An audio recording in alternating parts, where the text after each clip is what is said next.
what you're saying when you take a knee is that you've given up. When that's exactly what the song is about. The song is about not giving up. The song is about at our darkest time when you think everything is over, we can come together and beat this shit. It's not about giving up and taking a knee. It's about standing up, saying, I believe in what that flag stands for.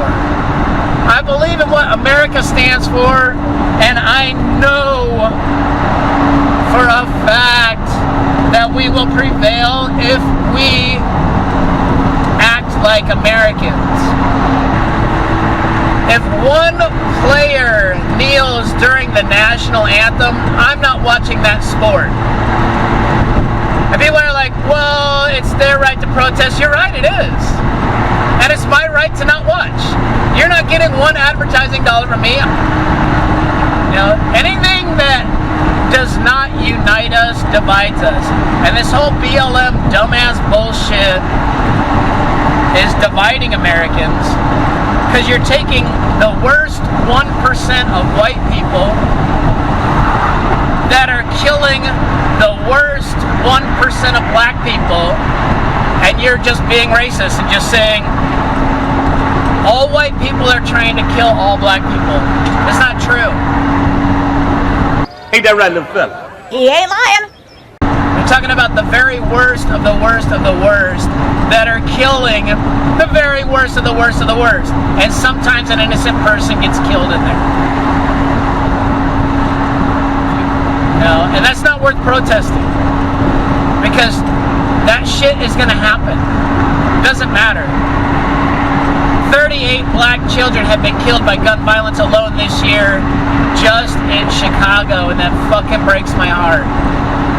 Because not one politician is talking about it, not one BLM protester is standing up for it, and not one professional sports player is taking a knee because of it. Fuck that. I keeps it real. In a world without BLM, Hillary is president. Think about that for about 4 seconds. Boy, the cops are out today. Huh. Is there a BLM protest on this road I don't know about? Probably just thought it's lunch break. But anyway, folks, look. Speed limit's 45. I'm doing 45. That cop didn't even look twice. It's not because I'm driving a jacked up Jeep. It's because I'm just obeying the law. If you obey the law, it doesn't matter what color you are. Doesn't matter what your sexual orientation is, the cops will not mess with you. Ain't that right, little fella? He ain't lying. Welcome back, everybody! If you are wondering why I am wearing my hat backwards, it's because I stand in solidarity with that pudgy little shooter from Wisconsin, Kyle Rittenhouse. Those stupid ass 17-year-old murdered 2 people, attempted to murder someone else. But because I understand his frustration, I will stand in solidarity with him. This is exactly what the BLM movement is doing.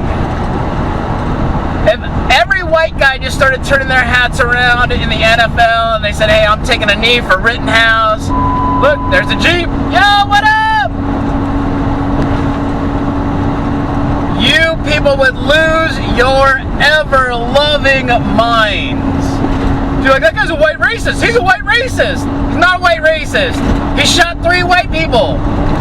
How is that white racist? He got tired of these rioters and looters, so he called his buddy on the phone. He's like, hey, yo, I see there's rioting and looting going on in your town. I want to help out. His buddy stupidly said, yeah, I got an extra AR for you. Come on over to my town. Let's go police the streets ourselves. You know, I understand the frustration. Just like I understand the frustration of black people with the police. You have to see things from both sides of the coin, folks. When police encounter a black person who's committing a crime, like stealing a car or sexually assaulting his ex-girlfriend who's got a restraining order against him, they are going to bring a certain amount of force to solve the problem. At any point during the situation, you have to understand that if you just put your hands up on your head and just do what they say, you'll probably just catch an ass whooping. Ain't that right, little fella? He ain't lying. You know, they're going to be a little rough with you. They're going to slam you on the ground. I'm not saying it's right. But, you know, you're there. It's a violent situation. You get one cop in a headlock. You reach for the other's taser. You run around to your car. You start reaching for a knife. Probably going to end up dead. You know? Just like this Kyle Rittenhouse idiot. The guy's frustrated. I get it. But we don't do that. Americans don't do that. You don't take a fucking rifle, especially when you're underage. You don't cross state borders to grab a rifle. I've gone on and on about how Rittenhouse, he's this idiot 17-year-old kid. The rest of you motherfuckers over 21 talking about Black Lives Matter and kneeling for the National Anthem, you know what you're doing. You know, in the back of my mind, I think that BLM is just it's a right-wing conspiracy to get Trump reelected. Because if you think about it, we've never heard about BLM until, 4 years ago? When Hillary was running. Hillary was a fucking shoo-in to beat Donald Trump. And who fucked it up for Hillary? Black Lives Matter. Fuck that. I keeps it real. Because 3% of the population is white, and most people don't vote. They had the largest white turnout ever because of BLM. Because they were like, holy fuck, they backed Hillary? Oh, we can't let that shit go down. I'm not saying whether it's racist or whether it isn't. I'm just stating the facts. In a world without BLM, Hillary is president. Fuck that. I keeps it real. Think about that for about 4 seconds. Boy, the cops are out today. Huh. Is there a BLM protest on this road I don't know about? Probably just thought it's lunch break. But anyway, folks, look. Speed limit's 45. I'm doing 45. That cop didn't even look twice. It's not because I'm driving a jacked up Jeep. It's because I'm just obeying the law. If you obey the law, it doesn't matter what color you are. Doesn't matter what your sexual orientation is. The cops will not mess with you. Now, back to my Kyle Rittenhouse hat. Wouldn't that be the dumbest shit ever if all white people just said, hey, you know what? I'm wearing this hat backwards for Kyle. I wear my hat backwards for Kyle. I wear my hat backwards for Kyle. I'm wearing my hat backwards for Kyle, yo. Be all different colors, all different races. Even us in China wear our hats backwards for Kyle. I don't think that was Chinese, but sounded a little bit more Vietnamese.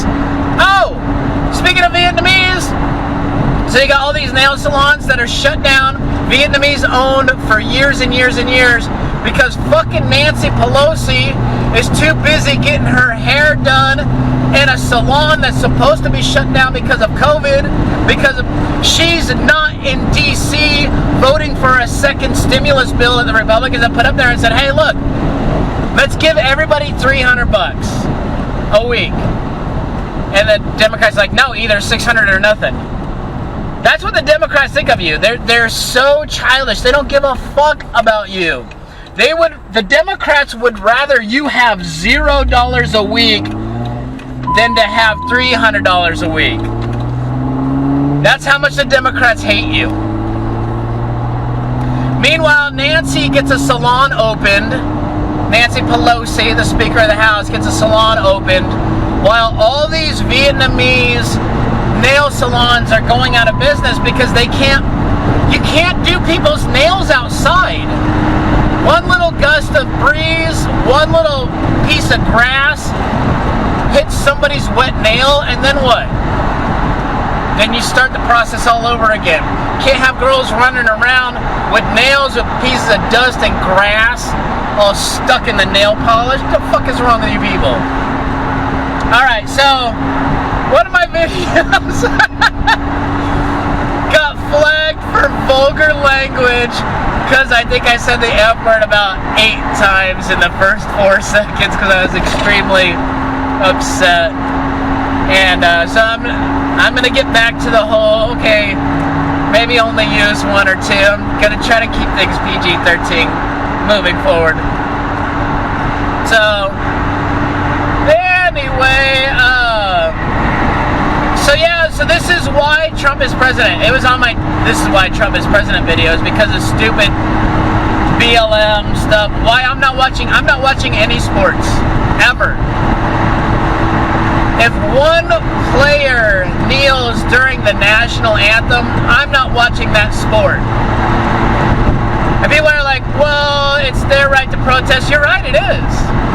And it's my right to not watch. You're not getting one advertising dollar from me. I'm sure at least $10,000 worth of sports paraphernalia in my house. I'm a sports fan. I got hats, jerseys, you know, all kinds, you name it, I got it. Balls, everything. Golf clubs, everything. Although no golfers are kneeling, so I guess I can still watch golf. You know, whatever. Ping pong players aren't kneeling, I guess I can watch that. But my point is, the Star Spangled Banner is our national anthem. It's about the flag.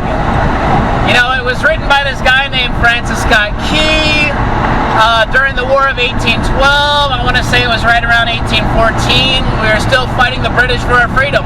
We didn't win our freedom in 1776. It wasn't like we declared our independence, which is why we have the Declaration of Independence. It wasn't like we declared our independence and the British were just like, all right, fuck it, let's have some tea and scrumpets and leave the Americans alone. Although I don't know why the Scottish were keeping us down, but anyway. So the British were like, no, screw that, you belong to us. They kept fighting us. We built the White House. They burned it down.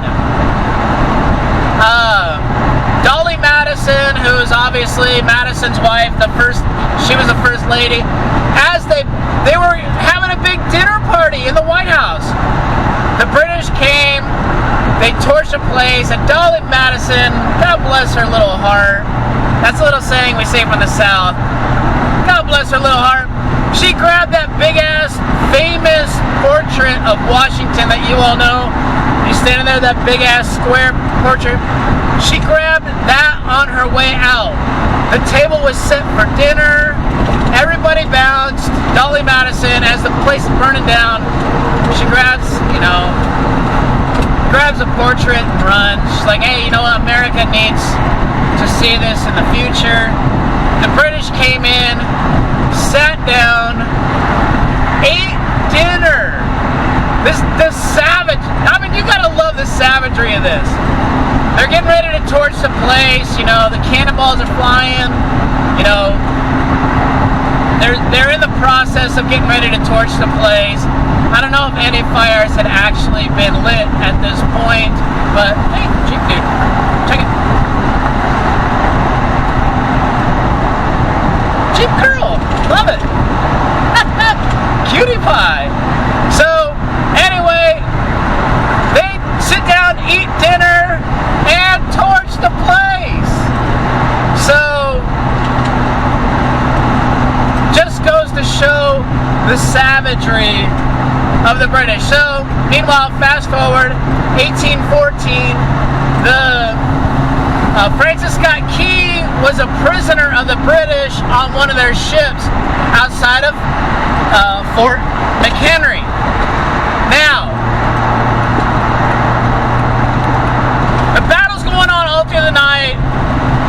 Francis is down below decks. He's like, okay, the British are kicking our asses. We're gonna die. These guys are all dead. When the sun comes up in the morning, Francis Scott Key looks out his little cage window on the ship, and he sees the American flag waving. And he's so inspired, and he's so emotional that, hey, we as Americans can overcome any obstacle, any threat. We as Americans can come together and beat any foe. So he sits down in his cell and he writes this thing called, well, I think it was originally called the Battle at Fort McHenry. We all know it as the Star Spangled Banner. He says, oh, say, can you see by the dawn's early light, the sun has come up. He said, oh, hey, oh, say, can you see by the dawn's early light what so proudly we hailed at the twilight's last gleaming? He says, when the sun was going down, we proudly hailed our flag that stood for America. What so proudly we hailed at the twilight's last gleaming. He thought it was over. He thought we were done. Whose broad stripes and bright stars through the perilous fight?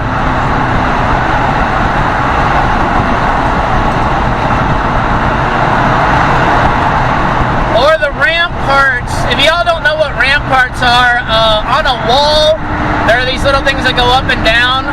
Those are ramparts. That way, a person that wants to shoot can hide behind it, duck out real quick, and shoot. So, anyway, I get very emotional about that. Because the National Anthem it's called the Star Spangled Banner. We have a banner called the American flag. It's got stars on it. It's spangled with stars. It doesn't stand for anything other than us. You that kneel during it, that disrespect. You're not disrespecting the flag. You're disrespecting what the flag stands for, which is our unity as a country. And it makes those of us that actually have read the words of the Star Spangled Banner makes us a little upset. Because what you're saying when you take a knee is that you've given up. When that's exactly what the song is about. The song is about not giving up. The song is about at our darkest time when you think everything is over, we can come together and beat this shit. It's not about giving up and taking a knee. It's about standing up, saying, I believe in what that flag stands for. I believe in what America stands for, and I know for a fact that we will prevail if we act like Americans. So, anyway, that's my little patriotic rant, especially after 9/11. I always get emotional these times of year, you know. Because we did, you know, and everybody's so fucking spoiled. We are all so spoiled. We have to invent shit to be angry about. You know, after 9/11, we all came together because, you know, we had a common foe. And it wasn't It wasn't Arabs, it wasn't Muslims, it wasn't anybody from any particular country. It was a weird, violent, crazy cult that flew airplanes into towers, killing not only Americans, but folks from other countries too. Folks that believe in the same religion as them. Killed everybody. Christians, Jews, Muslims, they didn't care. You know? So, but we all came together. You know, anything that does not unite us divides us. And this whole BLM dumbass bullshit is dividing Americans, because you're taking the worst 1% of white people that are killing the worst 1% of black people, and you're just being racist and just saying all white people are trying to kill all black people. It's not true. We're talking about the very worst of the worst of the worst that are killing the very worst of the worst of the worst. And sometimes an innocent person gets killed in there. You know, and that's not worth protesting. Because that shit is going to happen. Doesn't matter. 38 black children have been killed by gun violence alone this year, just in Chicago, and that fucking breaks my heart. Because not one politician is talking about it, not one BLM protester is standing up for it, and not one professional sports player is taking a knee because of it. When those poor 38 black kids in Chicago did nothing wrong to anybody ever. 100% completely innocent. But professional sports players think that it's better to take a knee because a cop killed a fucking criminal. You know what? If that guy wasn't a criminal, he'd probably still be alive. Breonna Taylor was a fucking drug dealer. I don't care who you are. Her boyfriend was a drug dealer. Shot through a closed door at police. They returned fire and killed her. She didn't deserve to die, but if she hadn't put herself in a situation where she's dealing drugs, dating a drug dealer who has a gun in her apartment, she would still be alive. So, anyway, that's my rant. Thank you all so much for watching. The real reason that I have my hat on backwards is because it was drying. Because I just washed it and it dries better. It actually keeps the crown, keeps the shape of the crown a little better when I wear it backwards while it dries. So, fuck a Kyle Rittenhouse. Fuck every other criminal that BLM is saying should be alive. The world is a better place without them. I'm sorry, but the world is a better place without Breonna Taylor, without Rayshard Brooks, without Jacob, whatever the fuck his dumbass name is. The world is a better place without these criminals. Fuck that. I keeps it real. Run, tell that. Thanks again for watching. Bye.